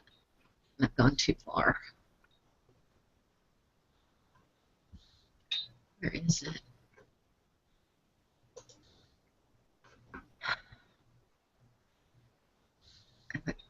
Oh, all right. Did we get to the map maker one? There it is. I found it. Okay. Yeah, I'm sorry. Apple Insider. I'll put the link in the chat. Oh, I'm sorry. Yeah, additional information can be found at support.apple.com. Yeah, okay. Here we go. Yeah, fueled by Topsy acquisition. Yes, Edwin, yes. Apple challenges Google with growing web search fueled by Topsy. Apple's rapidly expanding search aimed at making Spotlight a legitimate web search engine is being led by the team acquired in 2013 with social search firm Topsy. So basically, you know, that's what's going on. They acquired Topsy because they were interested in the indexing and searching expertise rather than anything specifically related to social media. The tweets are on their way to Spotlight. So basically that's what's going on. They're using the Topsy team to build their search engine to get away from Google and attempting to, you know, basically that's it. It's not, yeah. No problem. Yeah. I'm glad we sorted that out. All right. Let's move on to the next. Google temporarily disables MapMaker. That was because of the enterprising MapMaker. I'm not sure if it was Tim Kappa, but somebody made a post of Android or put a listing on Google Maps of the Android robot urinating on an apple. Yeah, there were a couple more, which was done by marking it as park or water or whatever. Starting May 12. Actually, will anybody notice? Because, you know, I really find the MapMaker thing really, really hard. Tim Kappa keeps telling me I shouldn't be using it because I'm not a MapMaker. Right. Yeah. The reason, okay, MapMaker put out this thing basically saying, oh, it was because of this top contributor who, you know, kind of abused it. Well, that's, you know, that may be one little tiny piece of the puzzle. But the problem comes in when millions of people like yourself, Jim, use MapMaker to edit a business page when you should be editing it in the business page. The problem comes in is if people edit something in MapMaker, it takes forever and a day to update and be fed to the business page, right? Whereas if you changed it in the business page, it updates automatically straight into the MapMaker. So they're going cack-handed about the situation. The other thing is 90% of all the edits made in MapMaker for a business page is an attempt at spam. It's just spam-ridden completely because somebody is trying to make a dodgy move on their business page which wouldn't get passed if they tried to do it on their actual business page. So it's not possible on the business page to move a location, though, is it? Yes, it is. The map location, the map icon. Yes, it's in your great big address thing. Fix, move, or relocate. Fix your marker position, and you drag it exactly where you want it. Yeah, that was done with putting Edward Snowden in the White House. That's how he done it through the page.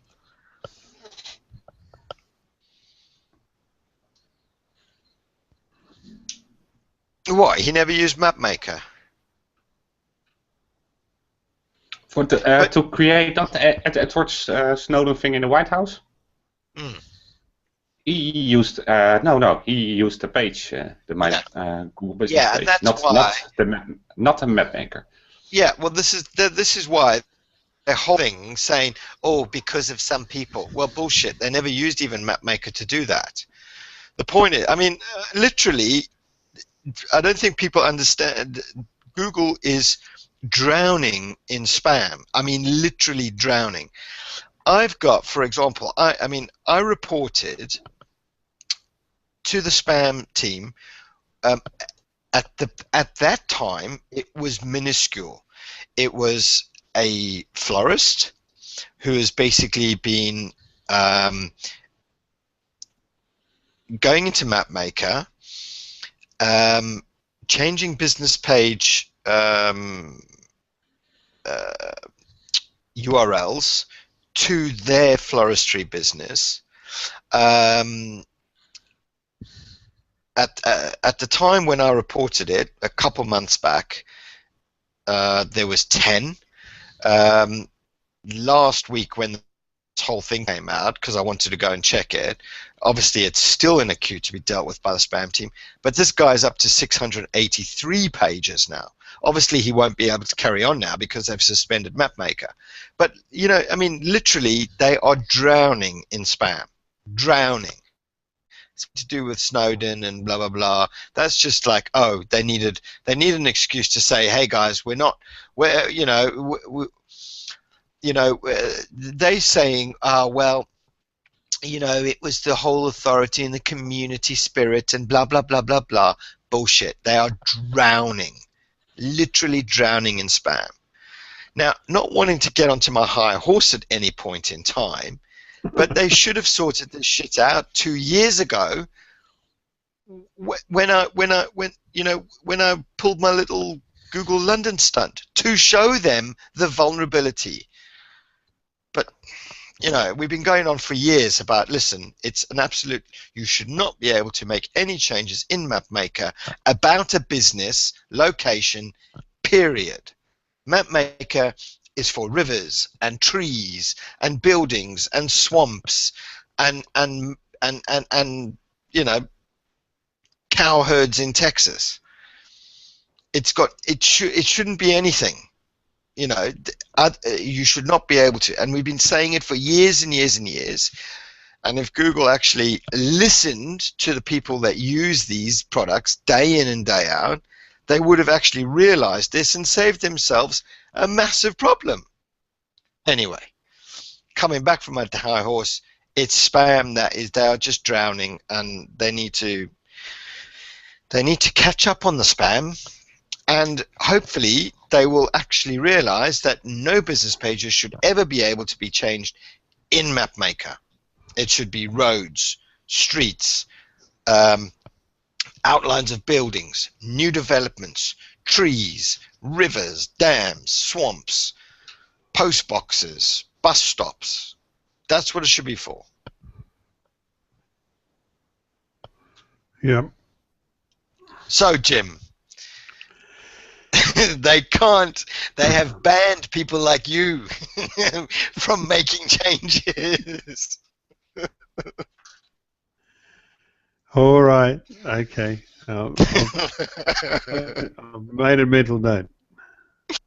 Or Texas. You guys are giving Texas such a hard time today. I haven't even started. Well, you know, quid pro quo, man.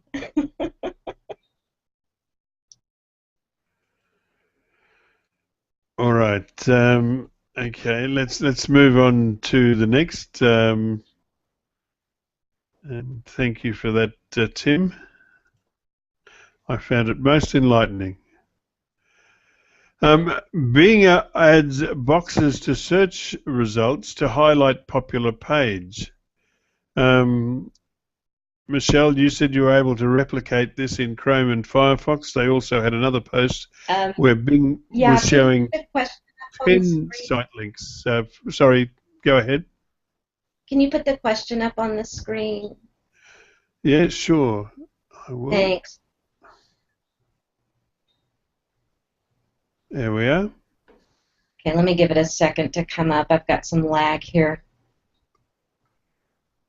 I'm on this screaming fast laptop here. Tell you I'll what, can you? put a link in the chat to the panelists report. You'll probably find that easier than reading it off the screen. Okay. We'll see what happens when I open a second window on this computer.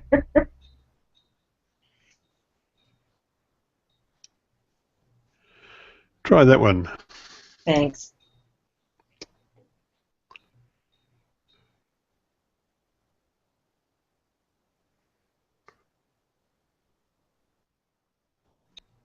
Oh, okay. Let's see. Let's see. Adding pages. Oh, right. Okay. Yeah, and I actually put two things on here. So this is the Bing thing, or the Bing sister thing to what Google did. Google responded. I was able to replicate this easily. They had said, "Oh, this is a test. This is test. These are the boxes where you can order food or check on a flight status or something like that." Google responded and put the hasty thing that Tim went on a rant about. I'm not exactly sure how Bing has done the back end. They may be doing it the same way that Google is, so I can't speak to that. But I also put more information down, I think, at the bottom about one I did want to talk to. Let's see. Wait. I'm going to show this. Wait. Let's see. They also had another. Oh, yeah, here it is. They also had another post whereby Bing was showing 10 site links for a listing instead of 6. That's the one I wanted to talk about. So I don't have a screenshot to show you, but typically, you get 6 sub pages underneath the main. And Bed Bath & Beyond, you know what I'm talking about. Like normally you get 6, where it would say, go to the sheets and towels section and go to the cups and plates section or whatever. But some sites are showing 10 instead of 6, and we don't know why. I don't think I figured out why. So some of the larger sites are showing 10 instead of 6. Just to clarify too, Michelle, Tim doesn't rant. Tim pontificates. He gives guidance. I'm sorry. I should have used thesaurus.com before I said that. Okay. All right. Well, thank you for that, Michelle. Let's go on to the next one. And this one is from Arifa Rahman on larger snippet displays in the search engine results page. And he gives us an example of a 260 character search engine result page snippet.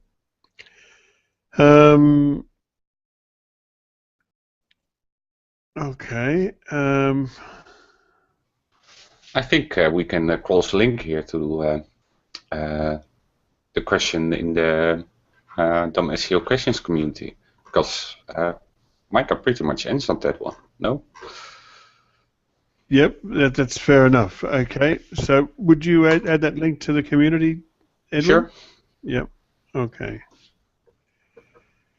All right. Let's move on to the next. And unfortunately, Micah has headed off to work. He'll be at work by now. But Micah posted an article on it was where was it posted? On stefanogorgoni.com. What SEO really is. He said it goes hand in hand with his philosophy on SEO. So that I must put this article down as a must-read. If you want the link, you'll find it on the SEO Questions community on Google+. Sorry, the SEO News community on Google+. Look for the fishbowl with the goldfish. Any comments on Michael's recommendation of this article?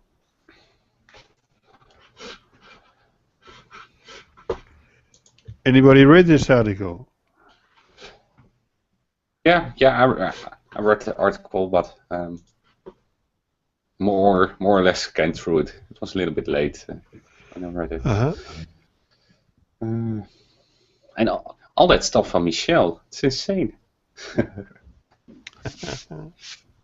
I like how Jim said, surprisingly. We appreciate your interest and enthusiasm, Michelle. Yeah, and I like the articles too. Yeah. And on Social Media Fridays, the hangout that we do tomorrow afternoon, Edwin, Michelle's given us plenty of homework for that too. Yeah. See, Sorry, I cannot make it. Oh, you can't make it tomorrow? No, it's a little bit busy last couple of weeks. Masataki will be there. He's not there, not here tonight. He's researching for Michelle. That's cool. That's my subject matter expertise, so I end up throwing a lot of stuff out there for you guys. Okay.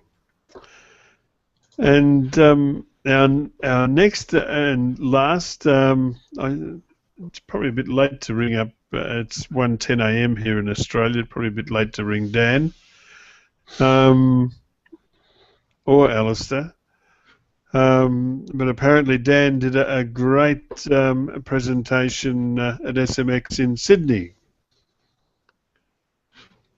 Well, of course he would. He's had a practice at SMX Munich. He gave that talk in Munich. Anyway, the fine art of link earning, apparently it was brilliant. You'll find a link to it in the SEO News community on Google+. Any comments? It is a lot. Right? The post itself isn't that huge, but all these links and these videos, and it's a nice collection. I still have to go down there to follow all those links and resources that then Petrovic put together. All right.